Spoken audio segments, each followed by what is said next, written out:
শুভ সকাল বন্ধুরা, চলে এসেছি আজকে ইসলামপুরে মাল বিক্রি করতে। আর এই যে আমার সাইকেলটা তোমরা দেখতে পাচ্ছ, এখানে রাখা রয়েছে আমার সাইকেল। তো তোমরা শখ করলে বলো কম বেশি যে দিদি তুমি কি বিক্রি করো। আমি হচ্ছে মেয়েদেরই সাজার জিনিস টিনিস এগুলো বিক্রি করি, আর জামা কাপড় কিছু রাখি কম বেশি। তো এই যে দেখতে পাচ্ছ পুরো গ্রামটা, হ্যাঁ এই যে পুরো দেখতে পাচ্ছ চার সাইডে গ্রাম।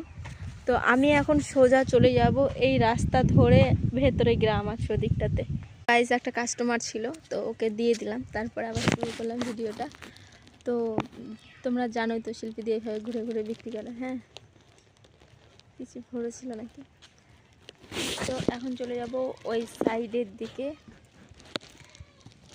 অনেকক্ষণ থেকে সাইকেল চালাচ্ছি ঘরে, তো ভাবলাম তোমাদেরকে একটু দেখাই আমি কোন দিকে এসেছি আজকে মাল টাল বিক্রি করতে। হ্যাঁ এই যে দেখতে পাচ্ছ সাইকেল পুরো কিন্তু ধুধু মাঠ, পুরোটাই ধুধু মাঠ, ঠিক আছে। এই যে মাঝখান থেকে যে দেখছো